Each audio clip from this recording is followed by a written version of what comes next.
You are Jean Raymond. There are green messages, red extra lives, blue crosses, purple grim reapers, bells and cups and switches, and a blue swirly thing. So we must be playing l'abbaye des Morts, which I can't pronounce French, so I don't speak any languages, really. Pretty much just this one. I'm Brickroad. How you guys doing today? This is a story about 13th century Cathar named Jean Raymond, who is being hunted down by Catholic crusaders in the Languedoc. I know what some of those words mean. So, these are the Catholic crusaders, and we need to escape from them. You can tell we need to escape from them because the name of the screen is Escape.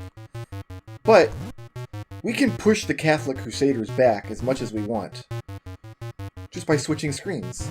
See? Every time I turn around, they get scared and run off.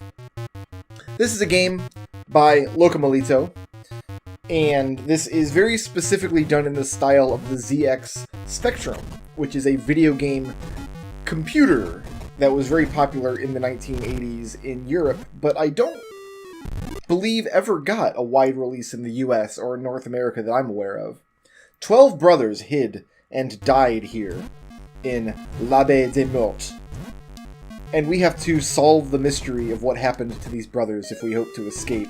I do love even the super minimalistic style of the game based on, like, the kind of hardware it's based on. It still has nice little touches like this door being banged on by the Catholic crusaders on the outside. So, this is a style of game that was very popular on the ZX Spectrum. It was also very popular on the Commodore 64, with which, again, I have very limited experience with, personally. My father had a Commodore 64 back in the day, but the only game that I played on it extensively was a thing called the Adventurer's Toolkit, which was basically an RPG Maker style thing where you could make little adventure games. But the idea here is everything kills you, absolutely everything kills you, and it's a platformer. 12 crosses against the evil. It is a platformer, by which I mean you jump on platforms, you gotta run around and collect things. In this case, you've got to collect 12 crosses against the evil. The screen doesn't ever scroll. Every encounter in the game is on one screen, and every screen has a name, which is kind of quaint.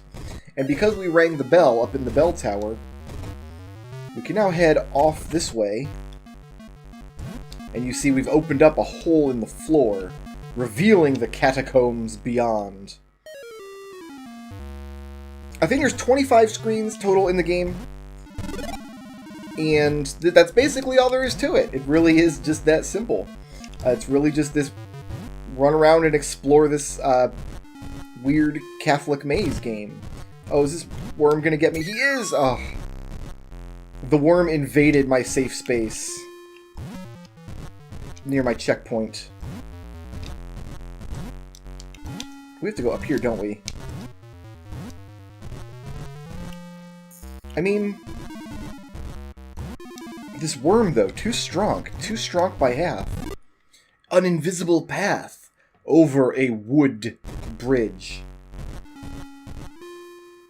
Very good. I don't actually know a lot about the history that this game is based on. I know that the Cathars were a kind of sect of Christians back in the, I think, 12th and 13th centuries. I know they were pacifists, they were vegetarians. I guess they were kind of like the hippies of 13th century Europe, maybe. But they were badly persecuted by the Catholic Church to the point of extinction. Here's the blue swirly thing. It turns out to be a portal to a dragon's lair. And look, one of our crosses is hanging out in the dragon's lair. So, we've got that going for us. Let's jump over the zombie men's here. Zombie soldiers. And down here, well, there's a wooden bridge. I think this is the most aptly named screen in the whole game, because I was not expecting to find a gate down here. So maybe a leap of faith is going to be required? Oh look, there's an invisible path over the wood bridge. Who would have guessed? And we've opened up the door to, ooh, an evil church. Shot in the back by a known coward. I mean, I assume that skeleton in life, when he had like muscles and like a face, he was a known coward. Otherwise, why would he shoot a man in the back? Doesn't seem to be very appropriate. So let's time our jumps so we get over these. Because if there's one thing I love about evil churches, it is there is another note we can read. Glide through the beast cage. I didn't know this game had a glide button. Oh, now we gotta get back, because there was a checkpoint. Very evil checkpoint here in the evil church. I guess it's kind of appropriate they called it that then. Can we just drop down here safely, maybe?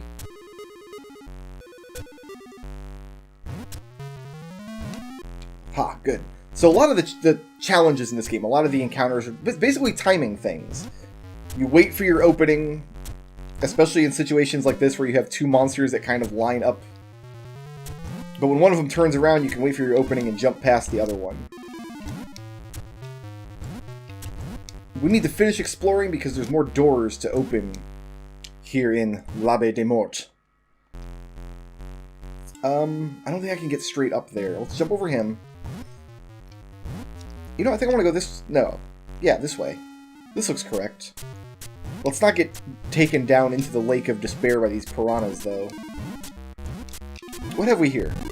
Jump to death and prove your faith. Well, there's a cross over there, but we're not going to be able to, like, reach it from here. Unless that's what I mean by jump to death. Here we have the Cave of Illusions. There are lots and lots of one-ups hidden all over this game. They're absolutely everywhere. Which is good, because you die a lot in this game. Oh, there's another switch I want to hit. Let's sneak past the dragon here. Okay.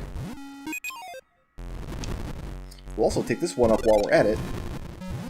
But this looks like a beast cage if I ever did see one. So, how are we supposed to glide through it? Well, dear viewer, what we can do is jump up here, and there's an invisible wall we can crawl through. Crawling is like gliding, if you think about it. And then we can jump to death, and now we have 7 of the 12 crosses. Moving on, through this little hole, we end up in the Wheel of Faith. And there's a cross on this screen that we can't actually get. We can't collect it. I don't understand. I think the clue to this is, yeah, right up here in the Plaguead Ruins, which you can actually find much earlier in the game if you go left from the catacombs instead of right. We went right and then circled around, but this clue here, 4 brothers changed their faith. Ah, so 12 brothers hid and died here, and we are collecting the crosses of their faith as we explore the abbey. But 4 of them changed their faith. But that doesn't mean they won't be useful to us, and that's why this room down here has a cross that we can collect. That's 8, so the last 4 we need must be from the 4 brothers that changed their faith. So let's change our faith. And changing your faith is just as easy as spinning the magic wheel up there. And now we can collect the final 4 crosses. You can change back and forth as often as you need to, but I just have a path through the game where I get the 8 regular crosses first, and then I can get the, I guess they're satanic crosses, perhaps, but we also hit the switch in the dragon's lair. So now this door opens out to the Hangman's Tree. Oh boy, our friend the worm is back for more. So like I said, I've never played a ZX Spectrum game, or as I've heard it called by the British folk, a ZX Spectrum. The system was known for its one-color sprites. Like, it looks like Jean Ramon's sprite is 2 colors, yellow and black. But in actuality, that is not the case. It's just yellow, and you can see that the black pixels are actually just transparent pixels. If I jump up here into this blue stalactites, you can see the blue pixels showing through his face. Now this door is open because we hit the switch at the hangman's tree. And what's inside but death? A banquet of death, so to speak. Why did I jump into that sickle? That was not smart. It's really fun to get to this screen and then not be able to collect the cross because you didn't turn the wheel properly. I think we want to chase him down. Yeah, we want to go this way now. And he doesn't ever throw one here. Yes, he does. Oh, okay. No. That's right. It's the next platform over he doesn't throw one on.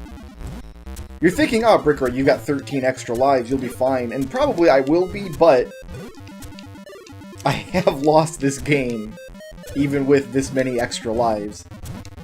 It's not like you collect 100 coins and gain a life. Like, all the extra lives are hard-coded in the game. So if we stand here, we should be safe.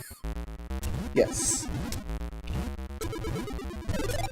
The Grim Reaper is deterministic, which is very nice of him if you think about it.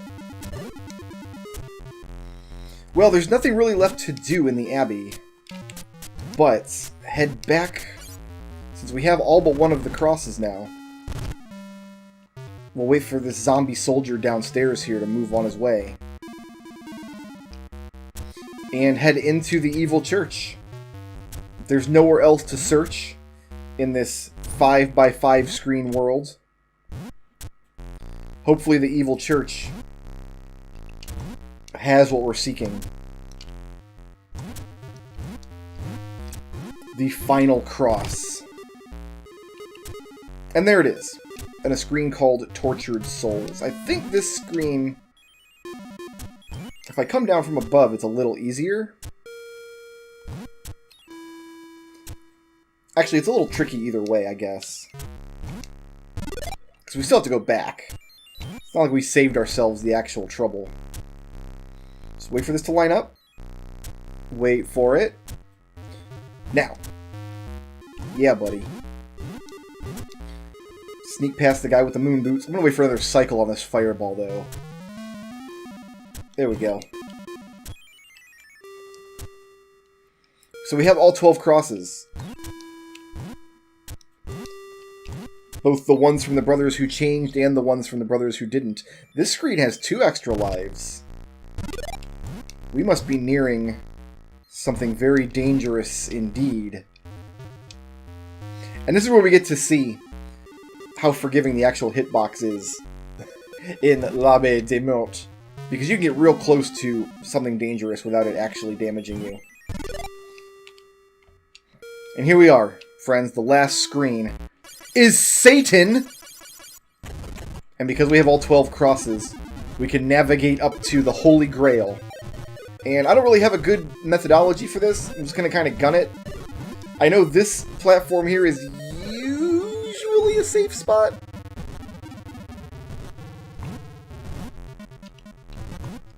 Ah, we made it! First try. Wow. It's not very likely that I would kill Satan my first try, but your doom will not come by my hand, but by human hands. And you know it's Satan, because he did not capitalize his threat, nor did he use punctuation at the end. Oh no. They broke in and found me in the evil church. What must they think of me now? Heresy? You know, it's probably the best possible way this game could have ended. In all honesty. Ladies and gentlemen, thank you for watching l'Abbaye des Morts. I'll see you in the next Let's Play. Hopefully one with fewer religious undertones, maybe. Shoutouts to Polybius for sponsoring this video. If you liked the video and you want to see more, please tickle my thumb, leave a friendly comment, and ring my little bell.